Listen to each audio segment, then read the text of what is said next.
Good evening friends. Previous video मध्ये आपण block transfer हा कोड पाहिला 8 बिटचा. सेम कोड आपण पाहणार आहोत 8086 मायक्रो प्रोसेसर मध्ये. Write input to perform block transfer operation of 10 bit 10 numbers using 16 bit. 16 बिटचा प्रिव्हियस व्हिडिओ मध्ये आपण 8 बिटचा पाहिला होता. तर 16 बिट आणि 8 बिट मध्ये काय फरक आहे ते मी शॉर्टकट सांगतो तुम्हाला. Dot model small dot data as it is घेतला आपण. एसआरसी सोर्स ऍरे घेतला होता आपण. डेस्टिनेशन ऍरे डीडब्ल्यू पा आपण प्रिव्हियस व्हिडिओ मध्ये 1 बिटचा पाहिला होता. तर आपण काय वापरलं होतं? डीबी वापरलं होतं. इथं काय 16 बिट टायटल दिलेले म्हणून आपण डीडब्ल्यू वापरतो. Define word. डिफाइन वर्ड किती घेतले आपण? टोटल नंबर्स सोर्स मध्ये 10 घेतले. डेस्टिनेशन मध्ये आपल्याला 10 डोप माहिती का नाही माहिती म्हणून आपण म्हणजे इथला कॉपी करायचा आपल्याला डेस्टिनेशनला. त्यानंतर डॉट कोड मध्ये दोघी compulsory move X comma data move D X comma X syntax वापरला. त्यानंतर move C X comma 10. C X का होता? काउंटर होता. नंबर ऑफ एलिमेंट्स किती घेतले आपण? 10 घेतलेले म्हणून आपण इथं 10 घेतलेला होता. त्यानंतर move S I D I दोघींना आपल्याला मूव करायचं आहे. मग एस आय काय होता तुमचा? Offset. Offset SRC underscore R. SRC underscore R काय तुमचा 1 ते 10 आणि D I DST underscore R माहिती का आपल्याला 10 आहे. त्याच्यामध्ये आपल्याला काय करायचंय? कॉपी करायचं आहे म्हणून आपण काय केलं? दोघी एस आणि डी ला मूव्ह केलं. त्यानंतर लेबल वापरले आपण. लूप फिरवायचं आपल्याला म्हणून आपण लेबल वापरली अप नावाची. त्यानंतर मूव्ह एक्स कॉमा ए स्क्वेअर ब्रॅकेट मध्ये एस आय म्हणजे आता तुम्ही नीट ऑब्झर्व केलं तर एस आय काय आहे तुमचा? एस आय आहे तुमचा 1 to 10 म्हणजे सुरुवातीला काय येईल? 1h. कशामध्ये मूव्ह होईल? एक्स. आता प्रिव्हियस व्हिडिओ मध्ये 8 बिटचा पाहिला होता आपण. तर एल वापरला होता. आपल्याला काय वापरायचा आता? एक्स वापरायचा आहे. एस आय एक्स मध्ये मूव्ह झाला. त्यानंतर म्हणजे तुमचा काय पहिले 1h आहे.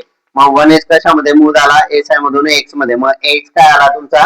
1 आला. मग x1 कशामध्ये मूव्ह होईल? डी आय मध्ये. डी आय काय आता तुमचा 1 झाला. म्हणजे इथं काय होतंय? स्वॅपिंग होतंय. पहा एस आय एक्स मध्ये गेला, एक्स आय डी आय मध्ये गेला. म्हणजे काय केलं त्यांनी? कॉपी केली, स्वॅपिंग केली. त्यानंतर अजून एक मोर चेंज आहे. Add S I plus 2 add D I plus 2. आता पाहिजे तुम्ही नीट ऑब्झर्व केलं तर आपण काय करतोय? 2 मागच्या प्रिव्हियस व्हिडिओ मध्ये आपण 8 बिट घेतलं होतं तर इन्क्रीमेंट केलं होतं आपण एस आय डी आय ला.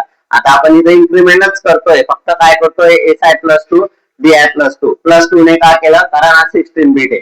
16 बिटचा कोड आहे म्हणून आपण डायरेक्टली प्लस 2 ने केलं. आणि जर 8 बिटचा राहिला असता तर आपण काय केलं होतं? Increment S I increment D I. इथं काय केलं आपण? Add S I plus 2 add D I plus 2. त्यानंतर लूप अप. पुन्हा तो अप वरती जाईल.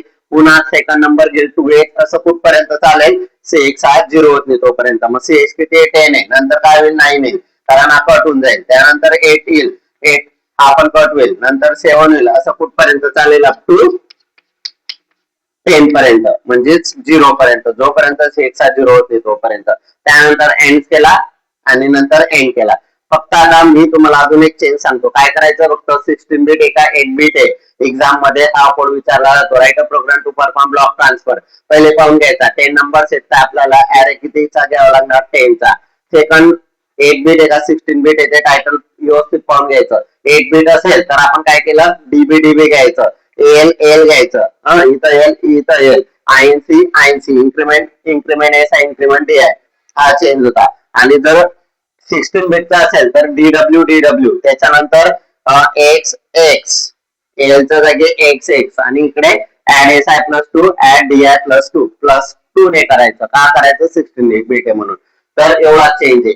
जर हा तुम्हाला कोड समजला असेल तर चॅनलला लाईक शेअर आणि सबस्क्राईब करा. थँक्यू. धन्यवाद.